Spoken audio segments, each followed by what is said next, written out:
Konbanina,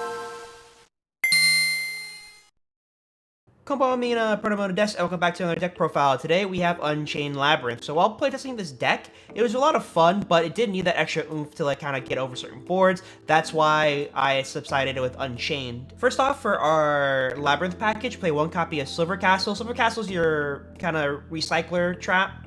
So basically you could grab one trap from your graveyard, send it to your field, and then if a monster leaves by a normal trap effect, you can destroy one card in your opponent's hand or field. We play one copy of Archfiend. This is our big beater, so this could get pretty beefy if you have tons of traps in your graveyard, so hit over certain monsters.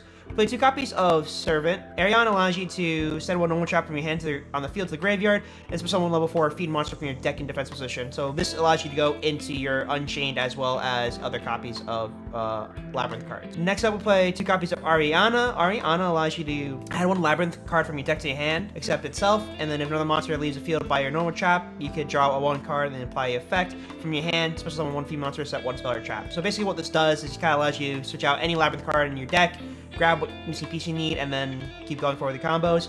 Next, I'll play one copy of Labrynth Shen Draggler. Draggler allows you to discard this card from your hand and set one spell trap from your Labrynth spell trap from your deck. And then Stoby is the same thing.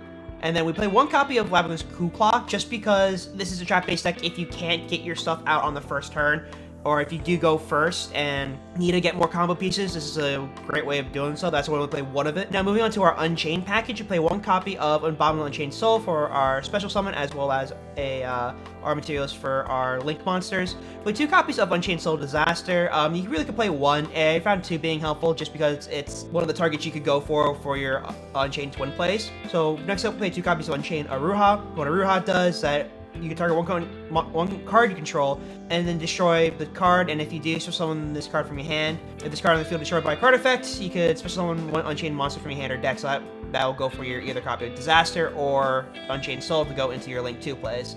Unchained Twins Record has a similar effect, but this has to be like your main normal summon to then destroy another card you control and then go for a Unchained play. We play one copy of Unchained Twin Sarama, because Sarama is the okay card, because you need to have resources in graveyard to activate its effect effectively. So basically, you'll just set one Unchained card, then pop it, and then it'll activate its effect. For hand checks, we play three copies of Ash Blossom. This could also be switched out with Draw, depending on how your locals run. Really simple. And onto our spells, we play two copies of Abomination's Prison. This allows you to add one Unchained card from your deck to your hand. And if the set card is destroyed, you special summon one Unchained monster from your deck. We play two copies of Allure of Darkness because it's a really good draw power. Since the majority of our deck is dark, we will have a lot of options then to get more draw power and go for more combos.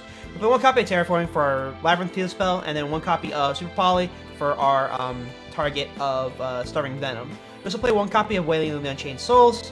This is a good if you able to have it on the field, as then go into your Link plays to pop stuff on your opponent's board. Next up, we'll play two copies of Labrynth. This is the field spell for the deck. The effect reads, if you activate a set Welcome Labrynth normal trap, you can add this additional effect to that card's resolution. Also, after that, destroy one card on the field. So basically, you're able to destroy parts of your opponent's board.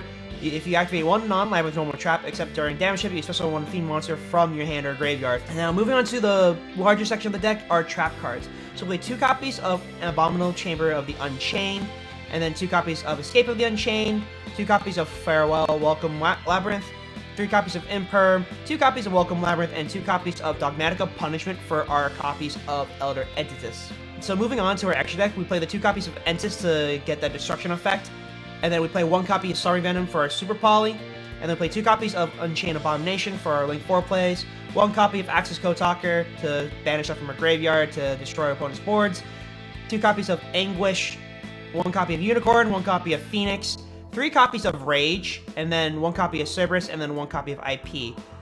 Moving on to our side deck, this is just completely optional cards that you may want to include in the main deck, or if you're playing against certain things like Sprite.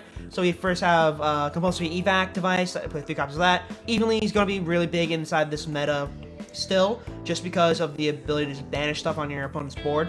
Next up is Summon Limit. This is really good against Sprites because they tend to go more than two summons. We play one copy of Crusadia Avermax, another copy of Starving Fusion Venom Dragon, just because it's just an option, because the majority of our deck is dark. Another copy of Super Poly to round it out. And then we play three copies of Solemn Judgment, which also is it can be recurred by the effect of our Silver Castle. So that's it for this deck profile, but let me know what you guys think of these archetypes in general, either Labrynth, Valiance, or Runics, alright? If you ever want to see a deck on the show, please let me know. Either leave a comment on the comment section below, or join our Discord server where we run regular tournaments, alright? So